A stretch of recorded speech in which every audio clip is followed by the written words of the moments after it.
में जनिया। अच्छा, अब चलने लगे हैं तो जब बालक चलने लगता है तो कहीं शांत तो रहता नहीं। कभी इस कच्छ में, कभी इस कच्छ में, कभी ये उठा के रखना, कभी रखी हुई चीज नीचे गिराना। अब ये क्रीड़ा शुरू हो गई। अच्छा, कुछ दिन तो जब चलने फिरने लगता है बालक और ऐसा घर में करता है तो सबको अच्छा लगता है। फिर थोड़े दिन और जब बढ़ते हैं, ज्यादा होता तो माताएं कहते हैं अच्छा जाओ बाहर खेलिए, जाओ जाओ हमें थोड़ा काम कर लेने दो, तुम बाहर घूमिए।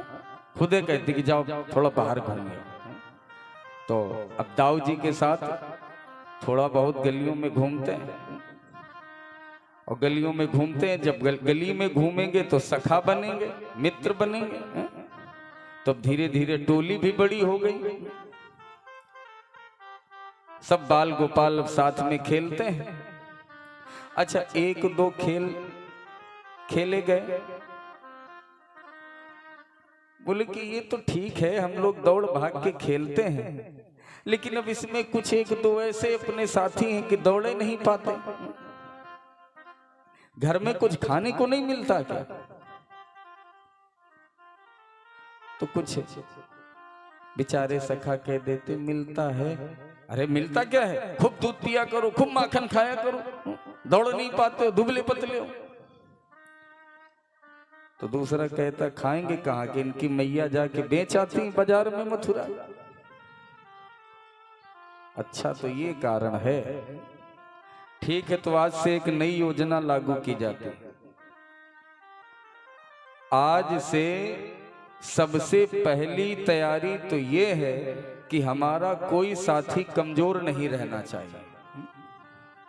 उसके लिए उसको भरपूर पुष्ट भोजन चाहिए, खूब दूध मक्खन चाहिए।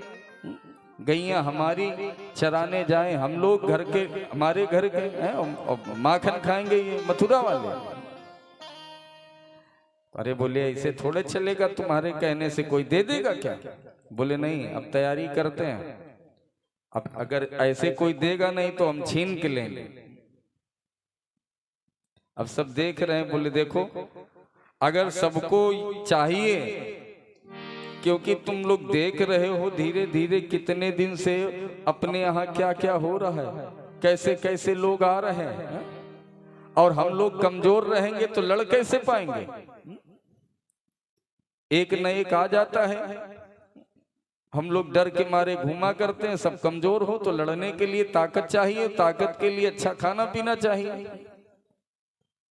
तो आज से एक मंडली बनाई जाती कि सब लोग समान रूप से खाओ पियो, मजबूत बनो। तो बोले मिलेगा कैसे? बोले मिलेगा, हम बताते हैं। और मंडली बनाई बाल गोपाल चौर विद्या प्रचार मंडल। आज से हम लोग चोरी करना शुरू करते हैं, और चोरी करेंगे तो क्या चुराओगे? बोले और कुछ नहीं चुराना, जो हमें जरूरत है बस उतने ही चुराना। जरूरत ये है कि हम तुम लोगों को हष्ट पुष्ट देखना चाहते हैं, खूब माखन चुरा चुरा के खाया जाएगा। तुम लोग बताओगे आके किसके घर में ताजा माखन है और रखा है, फिर सब लोग मिलके चुराएंगे और समान रूप से खाएंगे। तो एक न एक तो सरदार होना चाहिए जिसके इशारे पर काम होगा। तो सबने कहा भाई कन्हैया, योजना तुम्ही ने बनाई है, तो इसलिए हम सब मिलके सरदार तुम्ही को घोषित करते हैं। हमारी मंडली के अध्यक्ष तुम्ही हो, क्योंकि इतना अच्छा विचार अभी तक किसी के पास आया नहीं, और तुमने इतना अच्छा सोचा है तो तुम करा भी लोगे, इसलिए हमारे तुम ही बन जाओ अध्यक्ष। ठीक है, अब शुरू हुई। ये तो कभी हुआ नहीं था। अब गोपियों के घर से धीरे धीरे देखा गया कि माखने मटकी पूरी खाली है। अच्छा, छोटे हैं और तो सब हैं तो नेताजी, लेकिन जो साथी हैं वो सब बड़े बड़े हैं। नेताजी रह जाते छोटे, तो बुद्धि में तो बड़े हैं लेकिन भग नहीं पाते हैं। तो बाकी सब चाहे बच जाए कि कौन आया था, ये नजर में आ जाते हैं। हाँ, ये नजर में आ जाते हैं। अच्छा हो रहा है, कोई बात नहीं, आ गया होगा, छोटा है। तो गोपी को अच्छा लगा, क्योंकि आती जाती रहती, तो अब ये लगता था कि किसी न किसी बहाने कृष्ण हमारी गली में आए, हमारे घर आए, कुछ हमारे घर का खाए। अच्छा कोई अगर खिलाना चाहता है तो आप कहते हैं कि हमारे घर में है नहीं। सब गोपियां चाहती हैं कि हमारे घर में आए, हमारे हाथ से खाएं, तो आप कह देते हैं कि तुम्हारे यहाँ का रखा खाएंगे, हमारे यहाँ मैया ताजा माखन मिश्री खिलाती, मैं खा के आओ, हम थोड़े खाते हैं कहीं का। तो सबका मन है कि हमारा खाएं, लेकिन आप बुलाने से खाएंगे नहीं। तो एक सखी जिसके घर चोरी हुई, उसने कहा कि आज हमें बड़ा अच्छा लगा, हमारे घर से यशोदा नंदन आज माखन खाते हुए भगे, हमने देखा। तो चाहती दूसरी भी है, बोली अच्छा। अब जब सबके घर के बच्चे उसी में शामिल हैं, सबके घर में बातें होती हैं, तो सारी सूचना अध्यक्ष जी तक पहुंच रही है कि आज माखन यहाँ तैयार हो रहा है, आज ये गोपी ये कह रही थी, आज वो गोपी वो कह रही थी। और सब जगह से घूम के आए तो अपनी मैया के पास आए और साथ में खाएं। एक दिन मैया मंथन कर रही थी, तो जाके सीधे सीधे दोनों हाथ डाल दिए मटकी में। अब मैया ने देखा, बोले ये क्या कर रहे हो तुम, तुम्हें माखन चाहिए तो हमसे मांग लो, ताजा निकाल के रखा है, खाओ। बोले माखन नहीं चाहिए मैया। फिर इसमें काहे हाथ डाल दिए? बोले आपने जो कड़े सोने के पहनाए है ना, ये हमारे हाथों में गरम गरम लगते हैं, तपते हैं, तो ठंडक लेने के लिए हमने इसमें डाल दिया। अब इनको तो बातों का कोई ना कोई बहाना चाहिए। एक दिन एक घर में आप पकड़ गए। अब जब पकड़ गए तो गोपी आई शिकायत करने यशोदा मैया के पास, पकड़ के लाई, बोली सुनती हो यशोदा मैया, अपने कन्हैया की जरा करतूत सुनो, क्या हुआ? बोली इन्हें देखो क्या किया। अरे बोले माखन खा के आया हमारे घर में खाने को लिए, तो मैं रोज ही बुलाती हूँ, खाता तो उतना तो ठीक था, बाकी फैला के आ गया। अब आप खड़े हैं सिर झुकाए। मैया कहती कन्हैया मैं क्या सुन रही हूं, तुम बोलते क्यों नहीं? कन्हैया कहते हैं मैया मैं क्या बोलूं, ये सब झूठ बोल रही हैं, हमसे तो इनकी ओर देखा भी नहीं जाता कि इतना झूठ लोग कैसे बोल लेते हैं। क्यों, आपने ऐसा किया नहीं? बोले नहीं किया। तो गोपी इशारा करके कहती कि इनके हाथ देखो, तो हाथों में मक्खन लगा है। तो मैया बोली फिर हाथ में ये माखन कहां से आ गया? तो बोली मैया हमारी सुनोगी कि पहले इन्हीं की सुन रही हो? हमारी भी सुनो, आवे कैसे मक्खन आया। मैया मैं जब अपने घर से माखन मिश्री खा के निकलता हूं, तो ये गोपी रोज मुझे बुलाती, रोज बुला लेती कि मेरे घर आओ मेरे घर आओ। मैं तो जाने वाला नहीं, मैं नहीं जाता था, आज इसने बहुत बुलाया। और सूरदास जी बड़ा सुंदर पद लिखते हैं, कन्हैया कह रहे हैं कि मैया मैया मैं जब घर से चलूं बुलावे घर में मोह। ये गोपी अपने घर में मुझे बुला लेती है। अच्छा बुला लेती है तो करती क्या है मैया पता है? ये करती है कैसे बुलाती? बोले अंचल हाथ इशारे देके, अपना आंचल से हाथ से इशारे देके बुलाती है कि हमारे घर में आओ। ओ मीठे बोले लाला कह के आंचल में हाथ से इशारा करते हैं और मीठे मीठे मुझे लाला कह के बुलाते हैं। आंचल हाथ इशारा करके मीठे बोले लाला कह के। और क्या करती है? जब हम इसके घर पहुंच गए मियाँ, तो इसने क्या किया? अपनी मटकिया उठाकर हमारे सामने रख दी। धरी मटकिया मो निकट माखन की तत्काल। मटकिया मेरे निकट माखन की रख दी और हमसे बोली मैया लाला माखन में चींटी हो गई, माखन में चींटी पड़ गई, इन्हें निकालो लाल। तो मैया मैं इसकी बात सुनकर माखन में से चींटी निकालने लगा और इधर में चींटी निकालने लगा। और ये क्या करती हैं, आप जाकर के पलंग पर सो गई। मैं तो या की चींटी निकालूं और या गई पलंग पे सोए। रोज बुलाती है और ऐसा आज हमने जब इसके घर में मैं गया तो मेरे साथ ऐसा व्यवहार किया। हम चींटी निकालने लगे, चींटी निकालने में ये माखन लगा। अच्छा तो फिर तुम्हें माखन खाने को दिया? अरे बोले कहाँ दिया, फिर भी नहीं दिया ना, फिर भी नहीं दिया। फिर क्या किया? फिर कहती हैं कि अब चींटी, जब मैंने कहा चींटी निकल गई मैया, तो अब हमसे कहती आंगन में नाचो। खुद भी नाचती है और हमें भी नचाया। आप हूँ नाचे मोहि नचावे, कहाँ लो बताओ तो। हम कहाँ तक बताएं कि क्या क्या करती है मेरे साथ। हमको नचा रही हैं और खुद भी नाच रही हैं, और नचा लेती तब भी माखन देती थी, ठीक था। नचा भी लिया, माखन भी नहीं दिया। और मैया पता है तुम्हें क्या कहा? क्या कहा? बोले मैं बालक ये धीगरी। देखो तो बातें कैसे कह रही, हमें चोर बता रही। मैं बालक ये धीगरी, मैं चोर ये शाह। हमें चोर खुद को शाह बता रही है। हमें तो एक डर है मैया, चोर नाम मेरो धरो होन न देगी ब्याह। ये चोर नाम रख रही, हमारा तो ब्याह भी नहीं होगा। अब वो गोपी भी घूंघट में मुस्कुरा रही है कि देखो बातें कैसी कह रही कि हमारा ब्याह भी नहीं होने देंगे, और ऐसे हमारे माखन लग गया है।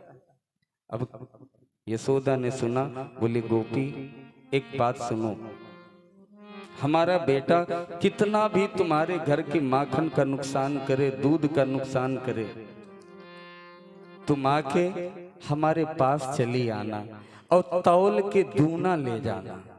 लेकिन हमारे कन्हैया को इतना परेशान न किया करो, उसको नचारे। अब आप खड़े हैं बड़े रुआसे की बहुत पीड़ा पा के आए हैं।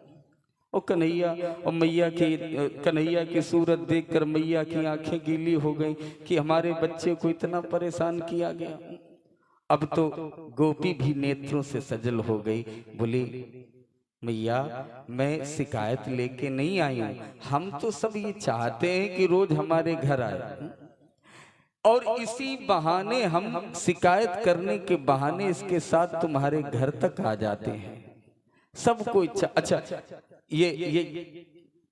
ये कथा भी एक संतों की बड़ा सुंदर अर्थ देती है। भगवान चुरा क्या रहे हैं? माखन चुरा रहे हैं।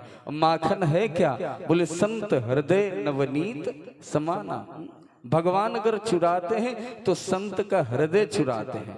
और हृदय रूपी माखन में जब वासना रूपी चींटियां हो जाती हैं तो वो जीव के हाथ से निकलने वाली नहीं होती है, उन्हें तो परमात्मा ही निकालता है। बड़े बड़े संत महंतों के जीवन में ऐसी घटनाएं हो जाती हैं। बड़े बड़े तपस्वियों के जीवन में जिनका मन मक्खन हो गया है, लेकिन वासना की चींटियां कहीं न कहीं उनको काटती हैं। तब वो असहाय होकर कहते हैं कि गोविंद अब इन चींटियों को तुम ही निकालो, क्योंकि ये हमारे बस की बात नहीं रही। हमारा तो जितना था, तो ऐसे ही भगवान नित्य लीला का आनंद देते। अच्छा अब ये पूरे गोकुल में हो गया कि अकेला ये नहीं आता, इसके कुछ साथी भी हैं और नित्य ये हो रहा है। तो अब जो बाजार में जहां से मक्खन जाता था वो गोपियां हो गई सावधान। और वो करती क्या है, अब उन्होंने अपने माखन को सुरक्षित रखने का उपाय ढूंढा। तो उपाय क्या मिला? बोले ऐसा करो, ये सब छोटे छोटे हैं। एक ग्रामीण भाषा में चलता था, उसको सिकारा ऐसा कुछ बोलते थे, उस पे रख के टांग दिया जाता था तो नीचे से कोई उसको छू नहीं पाता, कुछ ऐसा था। ऊपर टंगा है मटकी, टांग दी गई। सूचना मिली अध्यक्ष जी को कि देखो अब माखन मिलने वाला नहीं है। क्यों? बोले मिलने वाला इसलिए नहीं कि हमारी तुम्हारी पहुंच में ही नहीं है। अब गोपियां बहुत सावधान हो गई हैं। कन्हैया बोले क्या हुआ? बोले हुआ ये कि अब तो मटकी नीचे रहती ही नहीं, मटकी ऊपर टंगी है। अच्छा, गोपी भी बड़ी बुद्धिमान, सोची आएगा कुछ तो कुछ करेगा, तो एक काम करें कि हम कहीं इधर उधर काम में लगी हो तो पता तो चल जाए। तो मटकी में घंटी बांध दी कि अगर कोई मटकी छुएगा तो घंटी बोलेगी, बजेगी। अब निश्चिंत हो गई कि अब तो घंटी बजी जाएगी, तो अपना दरवाजे पर बाहर बैठ के बाहर के काम करने लगी। और ये अपनी मंडली के साथ घुस गए उसी गोपी के घर में। कैसे बचाओगी? घुस गए। अब जाकर देखा तो ऊपर टंगा है। बोले अब क्या होगा? बोले ऐसा करो तुम सब नीचे से बना लो और एक के ऊपर एक खड़े होके ऊपर से हम इसको उतारते हैं। ऊपर गए तो बोले कन्हैया देख रहे हो, धीरे से करना क्योंकि घंटी बंधी है, घंटी बोल गई तो सब पकड़े जाएंगे। अब भगवान ने घंटी से कहा सुनो, तुम्हें पता है कि घर घर में हमारे नाम की घंटी बजती है, लेकिन आज से अभी तुमको बजना नहीं है, समझ लेना। घंटी बोली ठीक है, नहीं बजेंगे। अब धीरे से निकाल निकाल के माखन देने लगे, सब खा रहे। और जब आखिर में अध्यक्ष जी खाने लगे तो घंटी बज गई। भगवान बोले क्यों बजी? घंटी बोली अब न बजे तो कब बजे? भोग लगने के समय तो बजने ही है मैं, अब नहीं बजेंगे तो फिर कब बजेंगे? और आप पकड़ गए।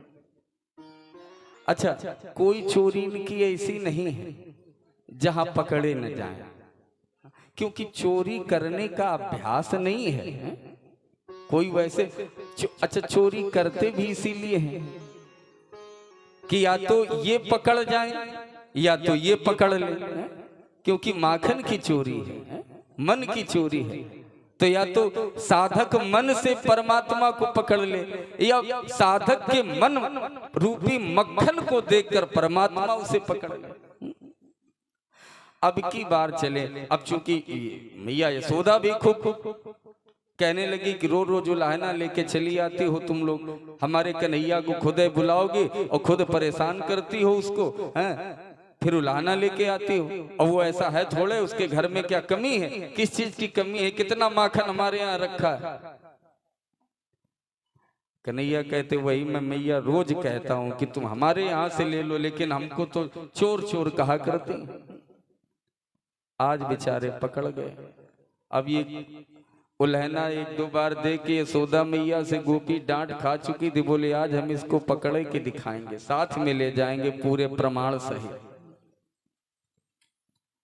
अब ये चले, हाथ पकड़ के गोपी निकल पड़ी।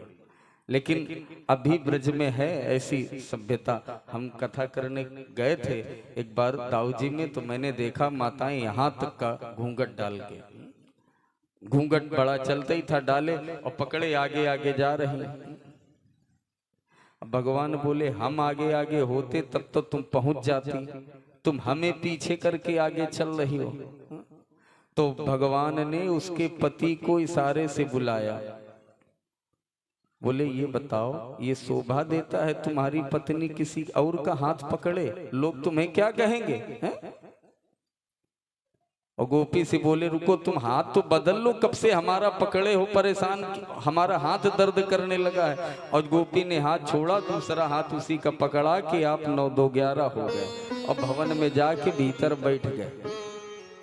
अब गोपी दूर से सुन रू हो गई, यशोदा मैया, यशोदा मैया ले रोज कहा करती थी तुम्हारे सामने लेके आ गई हूँ प्रमाण के साथ, देखो चल के हमारे घर में हमारे आंगन की दशा। अब तो यशोदा भी देख के हंस रही, बोले ये देखो तुम पकड़ के किसको लाई? और कन्हैया भीतर से आ रहे हैं। अब लजा के गोपी चली गई। अब कुछ तो चल रहा है, लेकिन कन्हैया बहुत होशियार हो गए, जल्दी पकड़ में नहीं आ रहे। एक दिन एक गोपी ने कहा कि सब जगह ये बहुत चोरी करते हैं, हमारे घर में करके दिखाएं तो हम माने। तुम लोग रोज कहा करते हो, हम अपनी इतनी सुरक्षित रखते हैं कि हमारा माखन इसे मिलने वाला नहीं है, हम रोज का रोज बाजार भेज देते हैं। कन्हैया को पता चला कि चैलेंज मिल रहा है। बोले आज इसी गोपी के घर में चलना। अब उसके घर में पहुंचे, चारों तरफ देखा तो मिला कुछ नहीं। भीतर कमरे में गए, वहां भी देखा तो अंधेरा, कुछ नहीं। बोले कि कुछ नहीं है तो बर्तन इधर उधर तोड़ो फाड़ो, कुछ रखती नहीं, इतनी कंगाल। लेकिन तब तक किसी ने कहा कि शांति से कोई है, तो बगल वाले कमरे में जाकर देखा तो कोई नहीं था, उसकी बिटिया सो रही थी। कन्हैया बोले बस रुक जाओ। तो उसकी बिटिया की चुटिया खटिया की पटिया से बांध दी।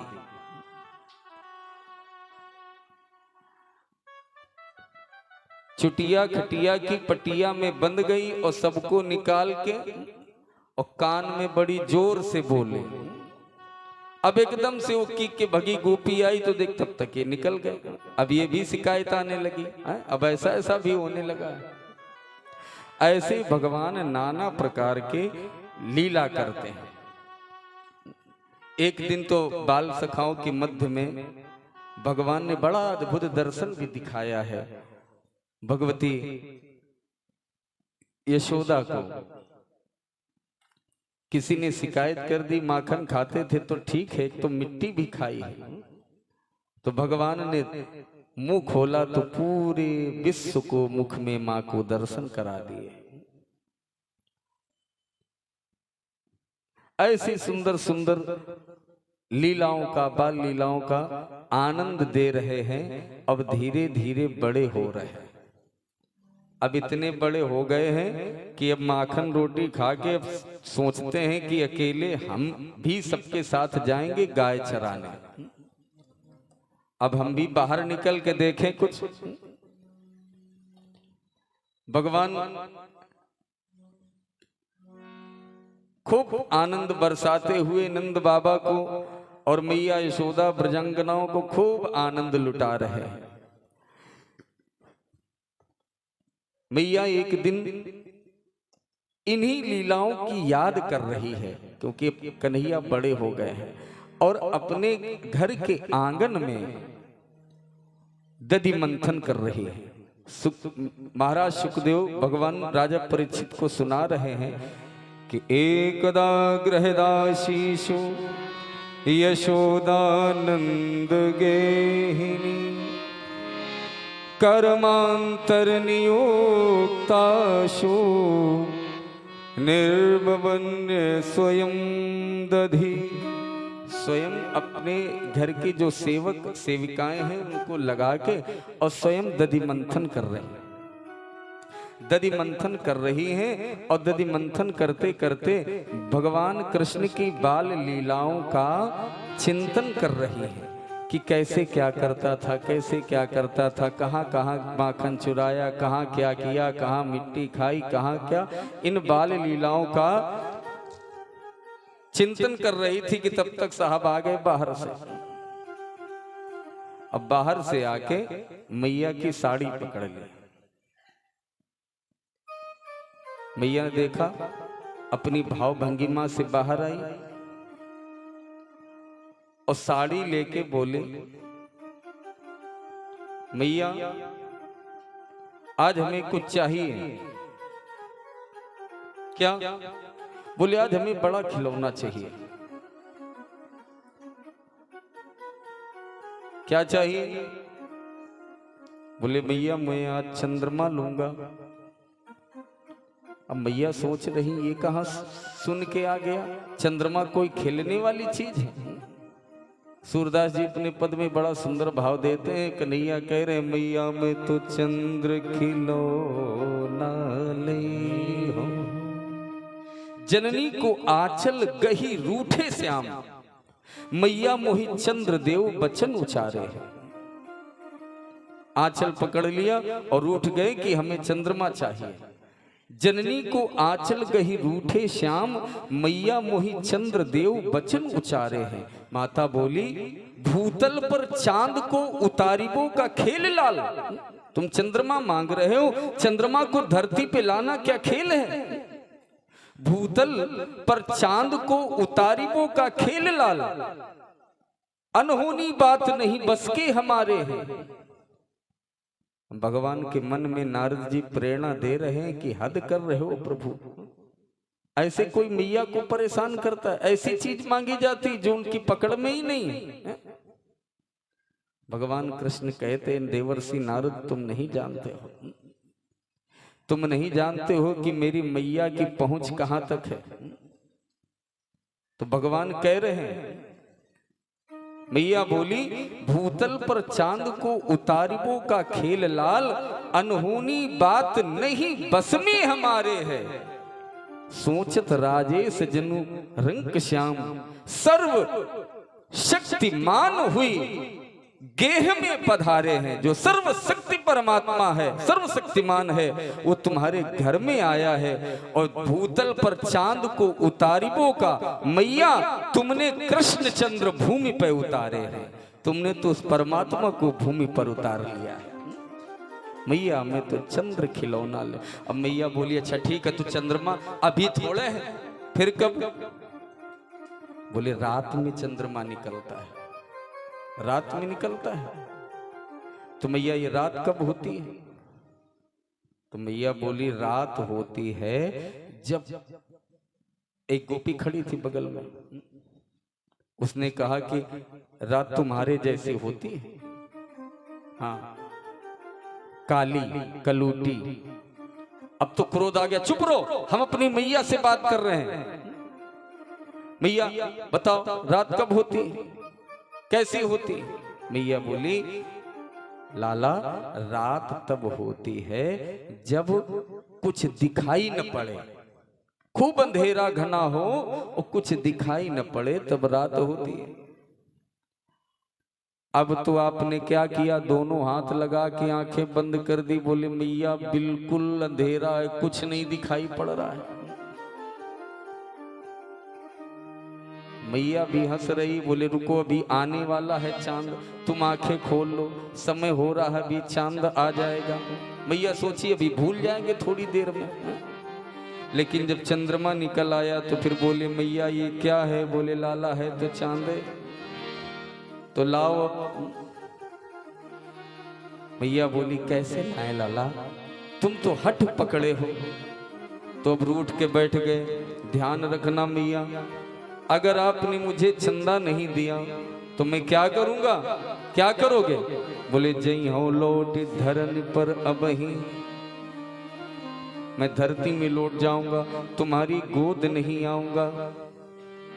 मैया बोली ना आओ, लेकिन कहे तो हमारे ही लाला जाओगे।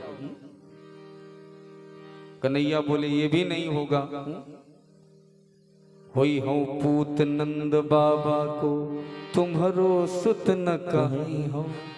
मैया मैं तो चंद्र खिलौना नहीं हो, मैया मैं तो चंद्र खिलौना नहीं हो, ओ मैया मैं तो चंद्र खिलौना नहीं हो।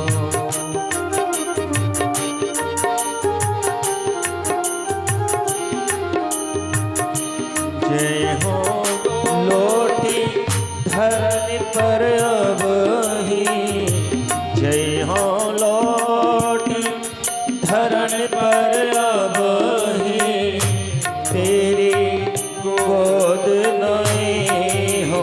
मैया मैं तो चंद्र खिलौना नहीं हो, मैया मैं तो चंद्र खिलौना नहीं हो।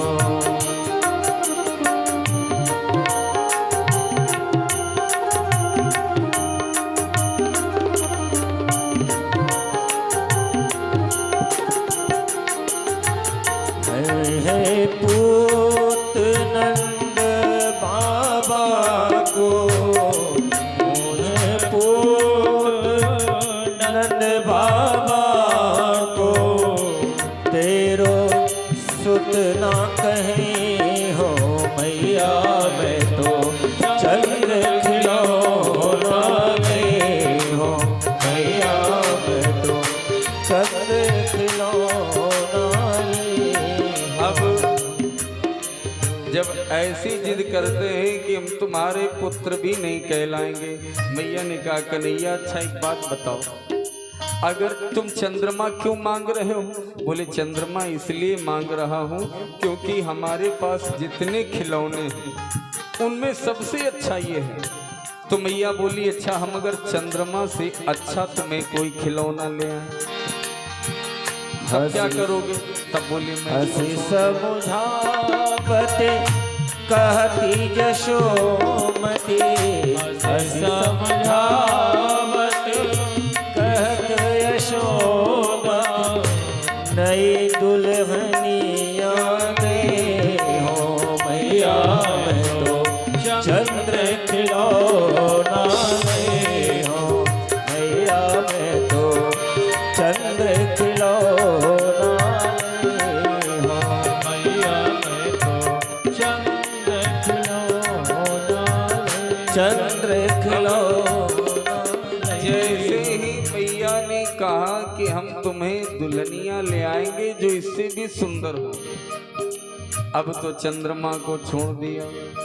अब बोले तो फिर बहुत अच्छा मैया, लेकिन एक बात सुनो, अब ही मैं ब्याहन जई हो मैया, मैं तो अब ही ब्याहन जई हो, तेरी सो मेरी सुन मैया, तेरी सो मेरी सुन मैया, अब ही ब्याहन जई हो मैया, मैं तो चंद्र खिलौना ले हो मैया, मैं तो चंद्र खिलौना ले हो मैया, मैं तो चंद्र खिलौना ले, चंद्र खिलौना ले, चंद्र खिलौना ले।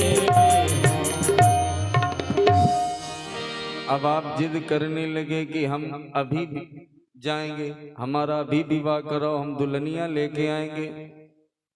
तब तक नंद बाबा आ गए। नंद बाबा बोले लाला हम अभी चलेंगे, लेकिन अकेले थोड़े जाएंगे, तुम्हारे जितने सखा वृंद हैं ये सब तैयार तो हो जाए, बारात जाती है तो बाराती तो तैयार हो जाए तब चलेंगे। राजा परीक्षित कहते हैं भगवान ऐसे कौन से सत्कर्म थे जो इतना इतना आनंद भगवान दे रहे हैं मैया यशोदा को, नंद बाबा को।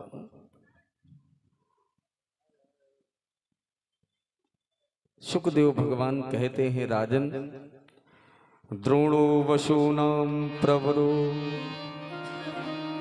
धरया सह भार्या। ये जो नंद बाबा हैं कोई साधारण नहीं है, ये द्रोण नाम के वसु थे।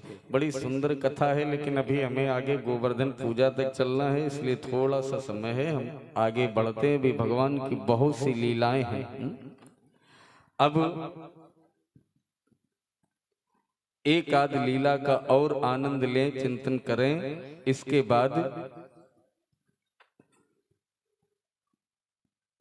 जितना हो सकता है उतना आनंद लिया जाएगा बाल लीलाओं का। और आज विराम कथा गोवर्धन पूजा पर ही करनी है।